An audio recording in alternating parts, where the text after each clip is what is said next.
여러분 안녕하세요. 자, 오늘은 지난 시간에 뒤를 이어서 이번엔 중세 서유럽 세계에서 이 신학이라고 하는 것이 어떻게 이제 중세 유럽 사람들의 모든 삶을 관장하는 가장 중요한 학문으로서 성장을 하게 되었었는가에 대한 내용에 대해서 살펴보도록 하겠습니다.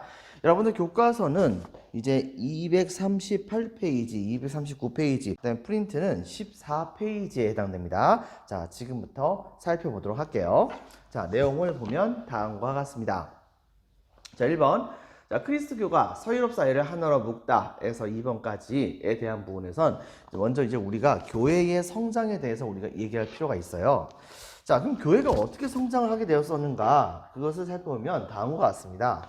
첫 번째는 여러분들 이제 지난 시간에 계속해서 수업 시간 때에 얘기했다시피 교회는 서로마 제국이 멸망한 다음에 이제 자기네들을 보호해 줄 수 있는 그런 존재가 사라졌었던 서로마의 국민들을 나름대로 보호하기 위해서 정말 최선을 다하는 모습을 보여주게 됩니다. 그러면서 교회는 적극적으로 이때 당시에 주민을 보호하고 국가 대신에 이 지역을 침공했었던 여러 가지 이민족들과 같이 협상을 하는 모습도 많이 보여줬죠. 근데 문제는 뭐냐? 협상을 한다고 하더라도 뭔가 이제 뇌물을 갖다 바치거나 뭐 이런 것도 있어야 되는 거잖아요. 근데 문제는 그렇게 하다 보니까 한두 번 정도는 이 이민족들에게 뇌물 갖다 바치고 우리나라 쳐들어오지 마 이렇게 얘기할 수도 있겠지만 그렇지만은 계속 쳐들어오면 그때마다 맨날 줄 수는 없는 거잖아요. 그렇기 때문에 아예 이때 당시에 이 교회는 이 게르만족 자체를 이제 크리스트교, 즉 지난 시간에 얘기했었던 아타나시우스파에 해당하는 크리스트교로 완전히 개종시키려고 한 노력을 많이 펼치게 됩니다. 이렇게 되게 되면서 같은 기독교를 믿는 그런 사람들끼리 서로가 서로를 죽이는 것은 뭔가 좀 꺼리끼름이 있다고 볼 수 있는 거 아니겠습니까?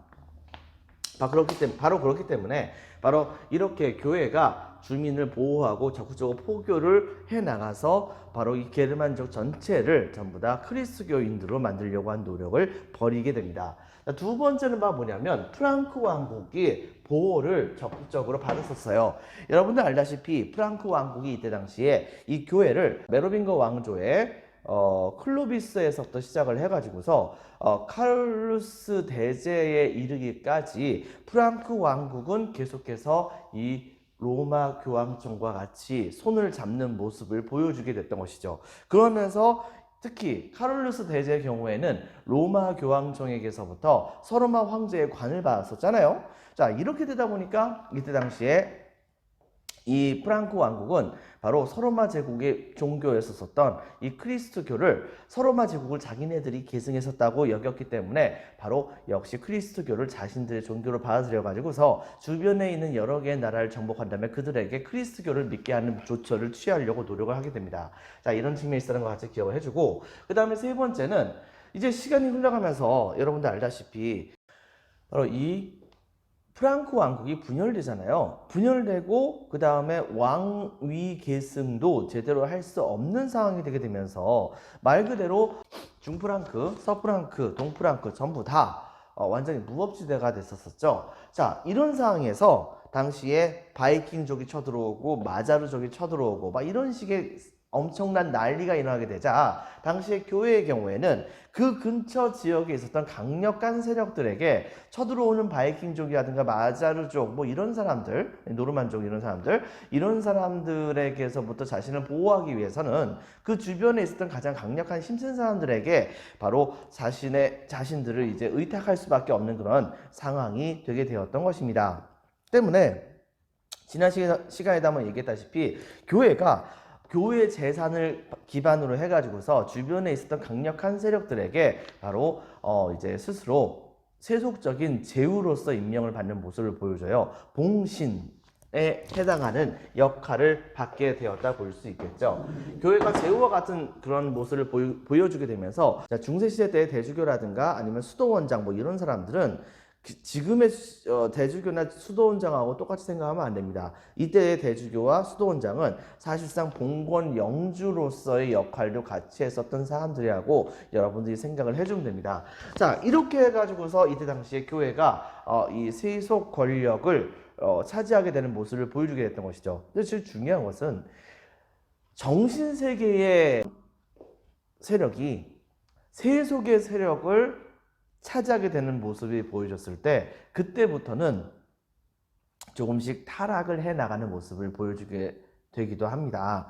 즉 정신세계에 있었던, 즉 종교적인 세계에 있었던 사람들이 세상에 돈 버는 맛에 빠지게 된다고 한다면 그 다음부터는 바로 타락이 본격적으로 일어난다고도 볼 수 있는 것이겠죠. 그것이 이제 나중에 또 문제가 되는 것이고요.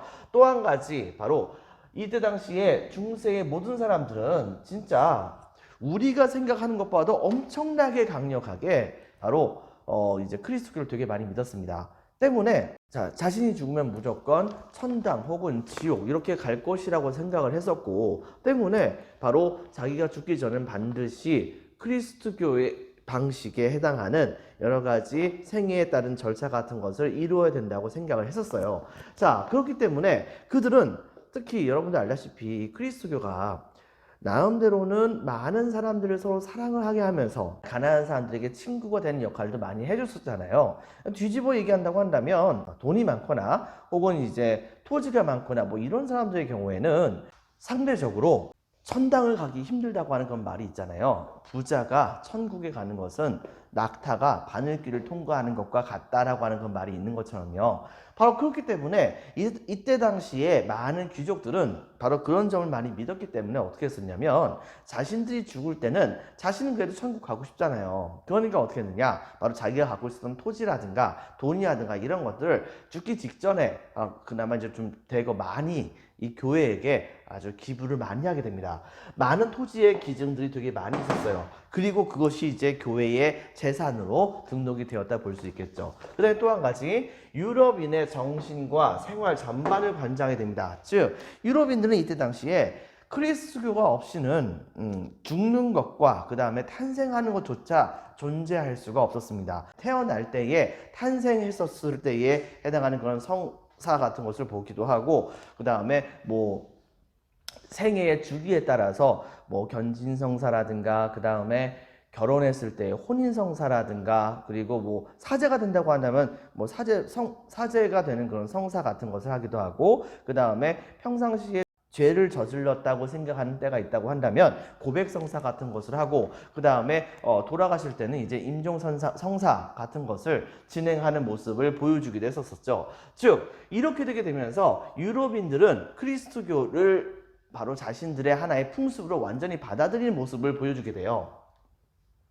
근데 더 웃긴 것 중에 하나는 여러분들 알다시피 중세 사회는 지방 분권적인 사회입니까? 아니면 중앙 집권적인 사회입니까? 바로 지방 분권적인 사회죠. 왜? 이 봉건제 자체가 바로 왕이 있다고 한다면 왕이 지방으로 각각의 제후를 내려보내가지고서 그 지역을 통치하게 하는 방식이고, 이 제후는 바로 자기 밑에 있는 기사들에게 각각의 영지를 줘가지고서 그 지역을 통치하게 하는 방식인데, 바로 각각의 영지에는 자기보다 상위에 있는 죽음과 같은 그런 사람들에게서부터 간섭을 받지 않을 수 있는 권리, 불이권이라고 하는 걸 갖고 있었기 때문에 자기의 영지에선 작은 왕이었단 말입니다. 자, 그러다 보니까 결과적으로는 바로 지방으로 많은 권력들이 분산되게 되면서 중세 사회는 굉장히 지방 분권적인 사회다라고 우리가 얘기할 수 있다고 했었죠. 그런데 이렇게 지방 분권적이었었던 이 중세 유럽 사회를, 바로 그들을 하나로 묶어줄 수 있는 그런 매개체 역할을 했던 것이 바로 이 교회라 볼 수 있겠습니다.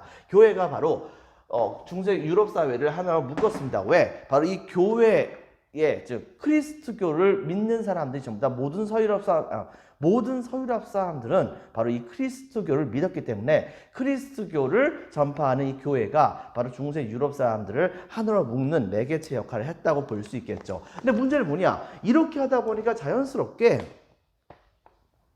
원래는 그다지 그렇게 많은 힘이 있었다고는 볼 수 없었던 그리스도교의 최고 우두머리에 해당되었었던 로마 지역에 있었던 대주교가 바로 이때 당시에 점점 그 권력이 세지게 되면서 교황으로까지 불리게 되었고, 그 교황권은 시간이 흘러가서 점차 강화가 되는 모습을 보여주게 됩니다. 자, 여러분들 여기까지는 좋았죠. 근데 이제 문제는 뭐가 있었냐면, 왜 여러분들 알다시피 점차 고려 시대 때에 불교도 마찬가지였잖아요. 굉장히 많은 사람들이 불교 사원에다가 재물을 많이 갖다 바치게 되면서 이걸로 인해 가지고서 자기네들이 감당하지 못할 정도로 엄청나게 많은 양에 해당하는 재산을 받게 되었던 이 불교 사원 자체가 수도를 위한 곳이 아니라 바로 재산을 쌓기 위한 그런 곳으로 변질되게 되었다고. 즉 불교 세력 자체가 완전히 타락했다고 얘기한 적이 있었었죠. 그것처럼 교회에도 생각보다 너무 많은 양에 해당하는 재산들이 떼거지로 몰려 들어가게 됐단 말입니다. 근데 여기는 한술 더 떠요. 즉 아예 교회가 봉건 세력에서부터 바로 봉신으로서 토지까지 받습니다. 봉신으로 토지까지 받게 되다 보니까 이때 당시 여러분 생각해 보세요. 수도원장이라든가 대주교라든가 이런 자리는 원래 누가 임명해야 됩니까? 당연히 교회 쪽에서 알아서 임명하는 게 맞겠죠. 기본적으로는 교회의 최고 우두머리가 교황이니까, 그러니까 교황은 바로 그런 수도원장이라든가 대주교 이런 사람들을 교황이 임명을 할 수 있는 것이 원칙이어야 됩니다. 그런데 이런 겁니다. A라고 하는 그런 대주교가 B라고 하는 황제에게 영지를 받았어요. 자, 그리고 그 대주교의 명목으로 영지를 받은 상황이었었는데 갑자기 C라고 하는 교황이 이제 새롭게 등극해가지고서 자, A라고 하는 성직자를 내쫓아버린 다음에 거기다가 D라고 하는 바로 새로운 성직자를 임명한다고 해요. 자, 그렇다고 한다면 중요한 것은 무엇이냐? 바로 이 D라고 하는 사람은 아까 전에 B라고 하는 황제에게 받았었던 이 영지를 계속해서 갖고 있어야 될까요? 말아야 될까요? 황제 입장에서는 자기가 영토를 줬었던 사람은 바로 A였었죠. 근데 난데없이 갑자기 그 A가 날아가 버리고 D가 들어옵니다. 황제는 그 사람에게 계속해서 토지를 줘야 될까요? 자, 이런 부분 때문에 이때 당시에 이 영토를 두고서 봉토를 두고서 황제와 그 다음에 교황 사이에서는 치열하게 바로 이 성직자는 누가 임명할 것인가 이걸 가지고서 정말 피 터지게 싸움을 벌이게 됩니다. 근데 거기다 플러스 당시에 성직자들이 너무나도 부정부패한 모습을 보여주게 돼요. 물론 굉장히 성직 생활 열심히 했었던 그런 분들도 계셨었지만 그렇지만 굉장히 많은 사람들 중에서 일부는 당시에 돈 벌려고 성직을 갖는 경우도 있었어요. 거기다가 이때 당시에는 책을 보는 것 자체가 굉장히 힘들었거든요. 그것이 성경책이라고 하더라도. 그러다 보니까는 이때 당시에 고위 성직자들의 경우에는 그래도 공부를 해가지고서 성경책도 좀 보고 그랬었는데 이때 당시에 그런 분들 말고 가장 하위급에 해당됐었던 일반적인 신부님 뭐 이런 분들 있죠. 사제라고 보통 얘기하는데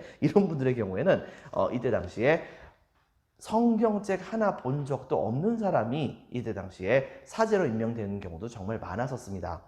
그리고 바로 여기 안에서는 당연히 성경 공부 자체를 하지 않았던 사람들이 성직자가 되는 경우도 많았었기 때문에 이 이단적인 문제도 되게 많이 일어날 수도 있는 측면이 있었겠죠. 거기에다가 성직자들의 경우에는 이제 가족을 갖는 것이 안 됩니다. 원칙적으로는 안 돼요. 원래는 가져도 상관없다라고 하는 건 측면이 있었었는데 나중에 가가지고서 이때 당시에 이 가족을 데리고 있다고 한다면 바로 그 가족 때문에 자기의 재산을 자꾸만 축적을 하려고 하는 성직자가 등장하게 되면서 바로 그런 사람들은 바로 이제 타락한 성직자라고 얘기할 수 있는 것이잖아요.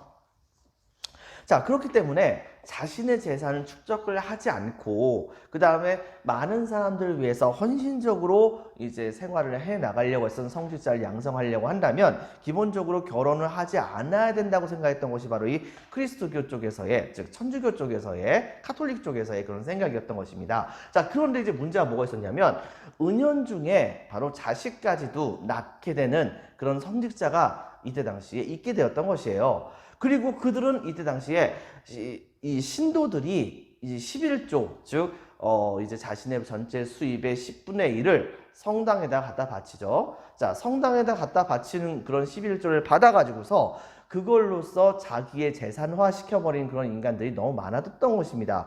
이것은 바로 교회의 타락을 의미하는 것이죠. 그리고 나중에 가서는 아예 바로 자기네들이 갖고 있었던 그런 성직 자체를 서로 사고 파는 모습까지 보여주게 되면서 사실상 성직은 성스러운 직업이 아니라 누구나 사고 팔 수 있는 직업까지 전락을 하게 되는 모습을 보여주게 됩니다. 이런 부분들은 원래 이렇게 사고 판다는 것 자체가 말이 안 되는 거잖아요.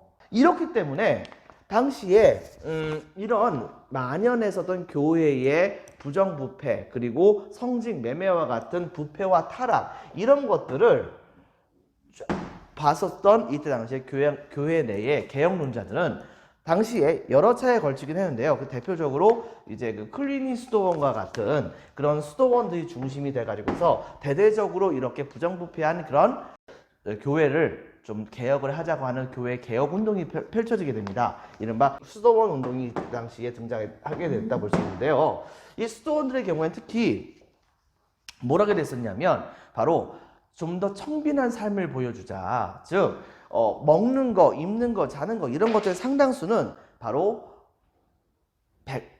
신자들이 주고 이렇게 했던 것인데, 그런데 이걸 가지고서 재산 축적하고 이렇게 하는 것 자체가 말이 안 되지 않겠는가 라고 생각하면서 그들은 스스로 자신의 삶을 바로 하늘에 계신 그분께 완전히 바치겠다는 그런 생각에 첫 번째 매일마다 정말 매일마다 일정 시간 동안 기도를 하고 그 다음에 일로서는 고전 연구하거나 아니면 노동을 하거나 하는 모습을 통해 가지고서 거기에서부터 얻어지는 그런 수익 이걸 가지고서 생활을 하고 그 다음에 잠을 자고 하는 그런 아주 단순하면서도 그러면서도 가난한 삶을 살면서도 그러면서 열심히 공부하는 그런 삶을 계속해서 유지해 나가는 모습을 보여주게 됩니다. 심지어는 바로 이 수도원 근처에 가난한 사람들이라든가 힘들어서 죽을 것 같은 그런 사람들을 수도원들이 나서 가지고서 도와주는 모습을 많이 보여주게 됐던 것이죠. 이렇게 된다고 한다면 바로 이 교회를 바라보는 일반 신자들의 눈에서는 이 교회에 계시는 성직자분들이 굉장히 위대한 분들이라고 생각을 할 가능성이 매우 높겠죠. 바로 이런 식으로 해가지고서 이른바 수도원 운동을 통해 가지고서 교회를 개혁하려고 하는 운동이 열심히 벌어지게 됩니다. 그 과정 중에서 이른바 새롭게 이번에 교황에 즉위했던 사람이 바로 수도원 운동으로 열심히 활약을 많이 했었던 한 유명한 수도사가 이때 당시에 교황으로 즉위를 하게 됩니다. 그분이 바로 누구냐면 그레고리우스 7세라고 하는 그런 교황이에요. 이분은 이때 당시에 이 교회의 가장 큰 문제점이 무엇인가를 곰곰이 생각했던 거예요. 교회의 부정부패라고 하는 문제가 뭐가 있는가? 무슨 문제가 때문에 이런 것인가? 그런데 곰곰이 생각하다 보니까 이 부분 중에서 가장 중요한 분야 중에 하나는 바로 뭐냐면 바로 황제가 이때 당시에 성직자를 마음대로 임명을 한다는 것입니다. 이때 당시에 교황은 성직자들을 자기 마음대로 임명을 할 수가 없었어요. 근데 여러분 생각해 보세요. 성직자들을 자기 마음대로 임명할 수 없는 그런 상황이라고 한다면 교황이 왜 교황이 될까요? 뭐 어느 정도 이유는 있겠지만 이것은 교황의 입장에서는 존재 이유에서도 문제가 있는 것입니다. 그리고 또 한 가지 바로 이러한 황제가 성직자들을 임명을 하면서 줬었던 그 토지라고 하는 문제는 황제와 그 다음에 교황 사이에서 일종의 이권 문제로서 전락할 문제가 있었던 것이죠. 결과적으로 이런 식의 문제가 있었기 때문에 당시에 이 교황 그레고리우스 7세는 당시에 신성 로마 제국의 황제 하이니 4세에게 편지를 보냅니다. 여기서 한 가지 얘기를 할게요. 당시에 선생님이 얘기했었죠. 이 프랑크 왕국이 동프랑크, 중프랑크, 그 다음에 서프랑크로 갈라졌다고요. 이 서프랑크의 경우에는 나중에 카페 왕조라고 하는 왕조가 등장해가지고서 이들을 중심으로 해서 이른바 현재 우리가 알고 있는 프랑스라고 하는 나라가 만들어지기 시작을 하게 됩니다. 근데 이제 현재 독일 지역의 경우에는 정확히 얘기한다고 한다면 현재 독일 플러스 오스트리아까지 포함을 하는 겁니다. 이민족이 쳐들어왔었어요. 마자르족과 같은 그런 이민족이 쳐들어왔었는데 현재의 동프랑크 지역의 경우에는 마자르족이 침공을 했을 때 그 지역에 있었던 동프랑크 지역에 있었던 여러 명의 제후들을 규합을 해가지고서 마자르족의 침략을 끝까지 막아냈었던 이 사람을 이때 당시에 교황이 인정해가지고서 바로 서로마 황제의 관을 당시에 이 사람에게 씌워주게 됩니다. 그렇게 되면서 이른바 크리스교로 인해 가지고서 신성하게 된 로마 제국이라는 의미에서 바로 신성 로마 제국이라고 한 그 나라가 당시에 독일 지역에서 등장하게 되었었거든요. 신성 로마 제국의 황제가 하일리 4세인데요. 이 하일리 4세에게 이 그레고리우스 7세는 바로 성직자를 임명할 수 있는 권리를 교황에게 완전히 내놓으라고 요구를 하게 됩니다. 그리고 황제는 교회에 대해서 손 떼라 이거죠. 근데 황제의 입장에서는 이건 말이 안 되는 거라고 생각했었어요. 왜냐면 황제의 입장에서는 이 성직자들 전부 다가 황제의 봉신에 해당되는 그런 사람들입니다. 바로 성직자에게 토지를 줘요. 그렇기 때문에 황제 쪽에서는 교황의 요구를 전부 다 거부를 하게 됩니다. 자, 근데 문제는 뭐냐? 교황 쪽에서는 바로 성직자의 서임권, 즉 임명할 수 있는 권리를 뺏어오는 것은 그러니까 교회라고 하는 제도 자체가 정상으로 돌아가는데 매우 중요한 문제였기 때문에 이거 가지고서 다툼을 굉장히 많이 하게 돼요. 자, 이렇게 하다가 결과적으로 어떤 일이 벌어졌느냐? 바로 어느 날 갑작스럽게 이 교황 그레고리우스 7세가 갑작스럽게 황제를 파문을 시켜버립니다. 그리고 황제가 다스리고 있었던 독일 영토 전체에 있는 모든 성직자들을 전부 다 파문을 시켜버려요. 이것은 무슨 말이냐면 바로 종교적인 측면에서 그들이 갖고 있었던, 즉 황제와 그 다음에 독일 지역에 있던 모든 성직자가 갖고 있었던 성직의 권위를 교황이 인정을 하지 않는 모습을 보여주게 됐던 것입니다. 그렇게 딱 선언을 해버린 거예요. 자, 근데 문제는 뭐냐면 여러분들 알다시피 중세의 모든 사람들은 전부 다가 정신과 생활 전부 다가 교회 속에서 태어나고 죽는 상황이었었는데 독일 지역 전체의 성직자들을 파문을 시켜버렸어요. 그렇다고 한다면 독일 지역에 있는 사람들은 종교 속에서 살아갈 수가 있을까요? 없을까요? 종교 속에서 살아갈 수가 없잖아요. 자, 이렇게 되게 되자 바로 이 독일 지역에 있었던 모든 그런 사람들은 완전히 패닉 상태에 빠지게 됩니다. 물론 황제도 이때 당시에 교황 그레고리우스 1세를 스스로 이제 파면을 시켜버렸었어요. 여러분들 알다시피 바로 동로마 제국의 경우에는 황제가 교황과 같은 존재였었잖아요. 때문에 황제가 교황의 권리까지 갖는 것은 아니라고 하더라도 당시에 신성 로마 제국의 황제의 경우에는 바로 교황이 황제 밑에 있다고 생각했었습니다. 때문에 이때 당시에 그레고리우스 7세를 파면시키겠다라고 딱 선언을 했던 거예요. 자, 근데 이제 문제가 뭐가 생겼느냐? 바로 이때 당시에 국내에 있었던 모든 대제후들이 이 교황의 파문에 동요를 엄청나게 하게 된 겁니다. 그래가지고서 어떻게 할까 고민하다가 이때 당시에 그 대부분의 바로 이 대제후들이 그레고리우스 7세 편을 들게 돼요.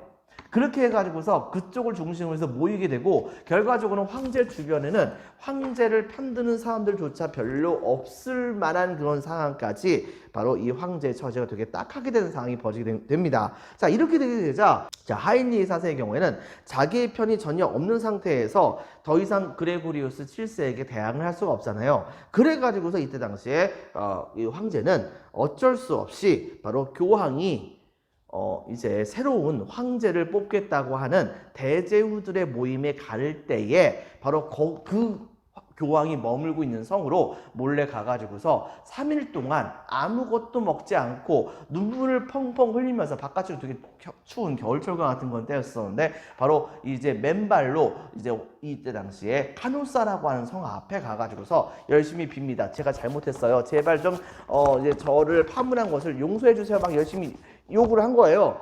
근데 문제는 뭐냐?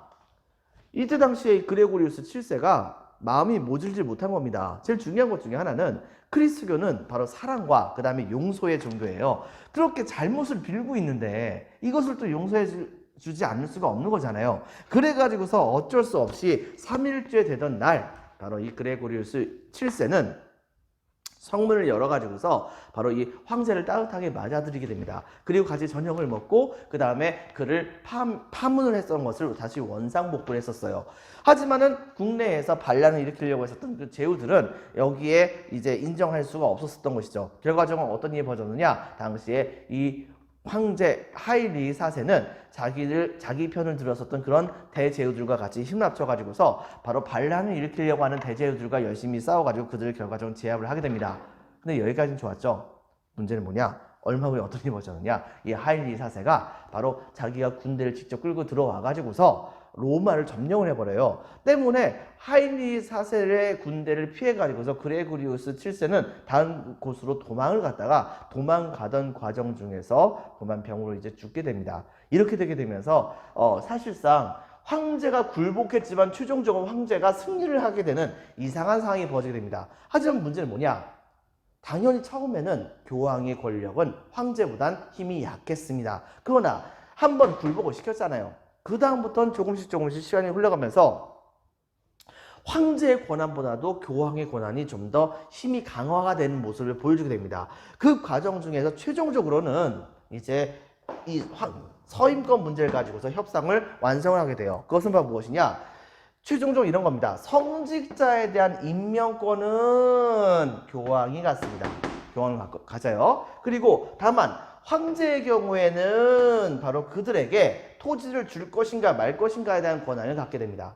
여러분들, 결과적으로는 이때 당시에 서임권은 확실하게 바로 이 교황이 가져왔다고 볼 수 있어요. 하지만 그들에게 토지를 주는 것은 가장 핵심적인 이익에 해당되는 것이기 때문에 황제도 바로 이제 어느 정도는 자신의 권한을 어느 정도는 인정받을 수 있었다 볼 수 있겠습니다. 하지만 임명하는 것은 바로 일단은 교회였기 때문에 상대적으로 황제의 권한보다도 성직자 임명에 대해서는 교황의 권위가 좀 더 앞서게 되는 상황이 벌어지게 되었다라고 하는 것을 우리가 찾아볼 수 있겠죠. 그리고 나서 그 다음부터는 교황권은 최고의 절정으로 쫙쫙쫙 올라가게 됩니다. 즉 기원 후 13세기에 들어와서는 바로 최고의 강력한 교황권을 자랑했던 인노켄티우스 3세의 경우에는 이런 말을 하죠. 바로 교황은 태양, 그리고 황제는 달이다 라고 하는 말을 하죠. 즉 여러분 생각해 보세요. 교황이 태양이 더 밝습니까? 아니면 달이 더 밝습니까? 당연히 태양이 훨씬 더 밝죠. 그것은 그만큼 교황권이 셌었다라고 하는 것을 증명하는 것이다 라고 우리가 볼 수가 있겠습니다. 자, 그 다음에 중세 유럽의 문화에 대한 내용을 보면 다음과 같은 것을 우리가 찾아볼 수가 있어요. 첫 번째는 학문입니다.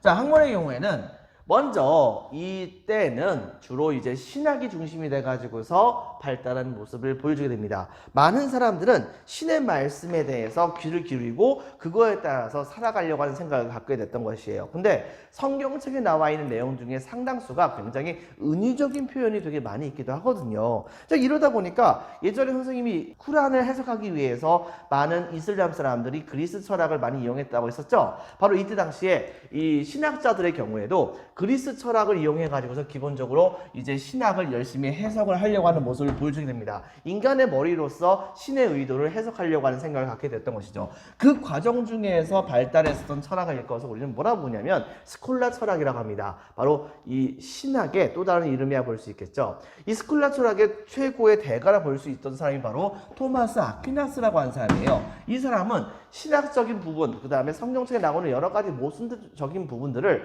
여러 가지 사례 같은 걸 다 들어가지고서 일일이 그 근거를 다 대면서 이것은 실제로 이런 것을 의미하는 것이다 라고 하는 것으로 대체를 하면서 설명해 주는 모습을 보여주게 되면서 바로 신앙이라고 하는 측면과 또 하나 바로 이제 인간의 이성으로서, 즉 인간의 이성으로서 신의 의도를 이해하려고 하는 그런 생각들, 즉 이성이라고 하는 것을 서로 조화를 시켜가지고서 그리스도를 바라보려고 하는 모습을 보여줬다고 볼 수 있겠습니다. 신앙과 이성의 조화, 이렇게 얘기할 수가 있겠네요.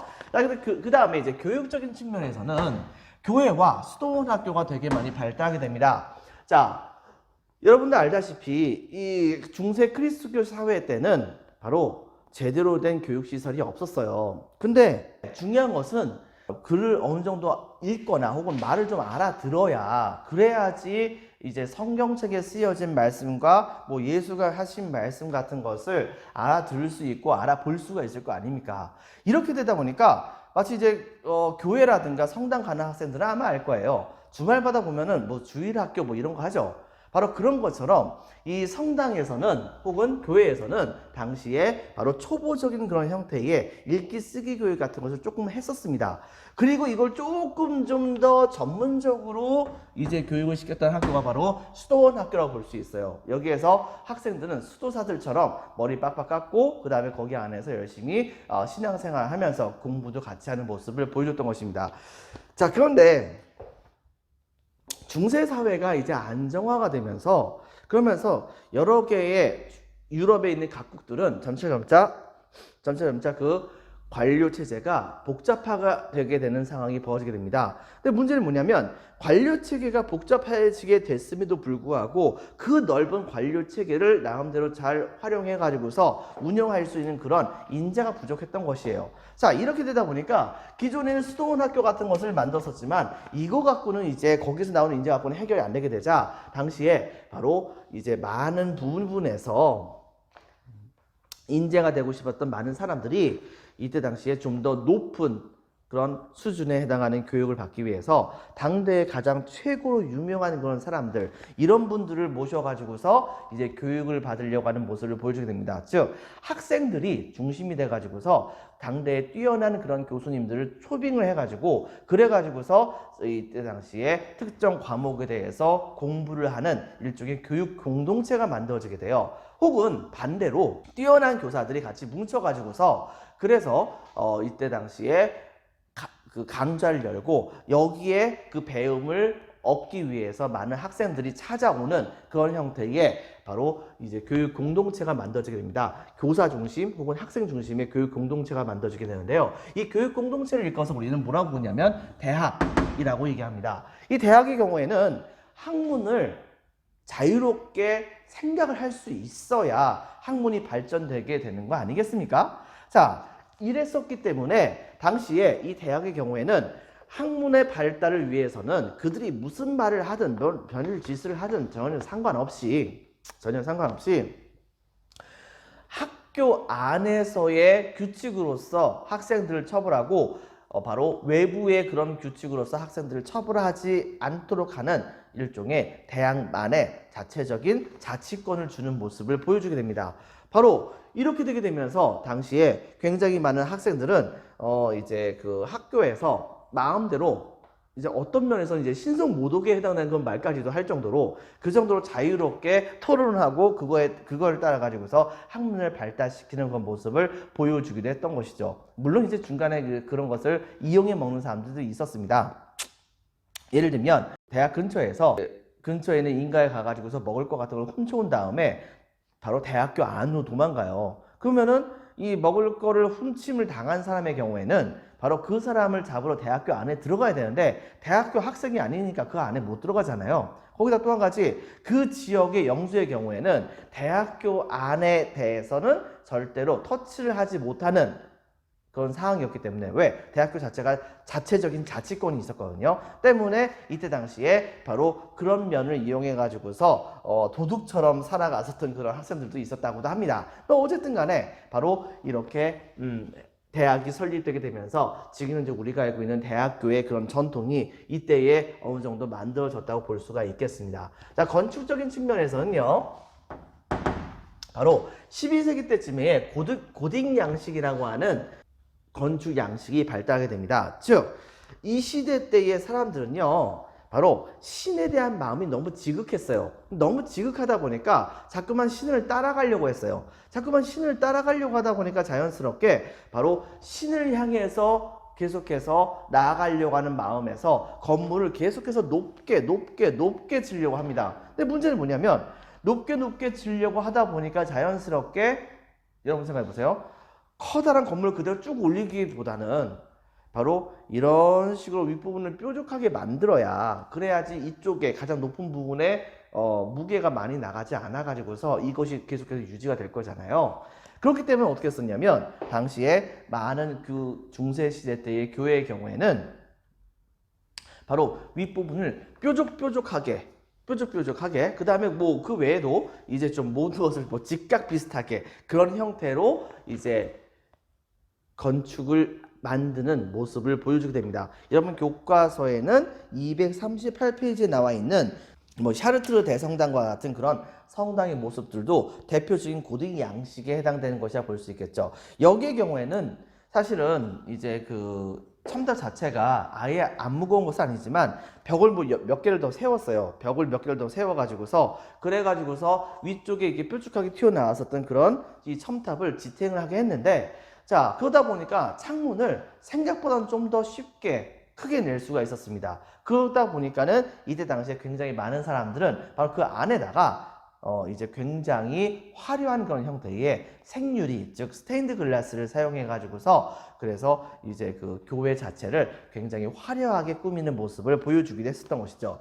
자, 이렇게 되면서 이 고딕 양식의 가장 큰 특징은 바로 높은 첨탑과 그 다음에 스테인드 글라스가 있었다라고 하는 것을 여러분들이 기억을 해주기 바랍니다. 대표적으로 노트르담 성당이라든가 쾰른 대성당, 그리고 밀라노 성당과 같은, 그 다음에 여기 나와 있는 샤르트르 대성당과 같은 그런 성당들이 이제 그 대표적인 고딕 양식에 해당되는 것이다 라고 하는 것을 우리가 찾아볼 수가 있어요. 자, 그 다음에 또 한 가지 문학적인 측면에서는 바로 기사도 문학이 발달하게 됩니다. 즉 기사가 주인공이 되는 문학이에요. 그러니까 여러분들 알고 있는 이제 기사가 뭐 악당 혹은 용을 물리치고서 공주를 구한다 뭐 이런 식의 로망적인 그런 이야기들이 바로 이때부터 본격적으로 만들어졌다 볼 수 있겠습니다. 대표적인 사례 중에 하나는 바로 롤랑의 노래라고 하는 그런 유명한 이제 이야기가 있고요. 그 다음에 아서왕 이야기는 여러분들은 웬만하면 다 알죠. 뭐 엑스칼리버 이야기, 아서왕, 그 다음에 랜슬롯 뭐 이런 사람들과 관련된 이야기, 멀린 뭐 이런 사람들과 관련된 이야기. 그 다음에 좀 더 독일 쪽에서는 이제 리벨룽겐의 노래라와 같은 그런 이때 당시에 그 문학 작품들이 만들어지게 되었습니다. 여러분들 수고 많았습니다. 감사합니다.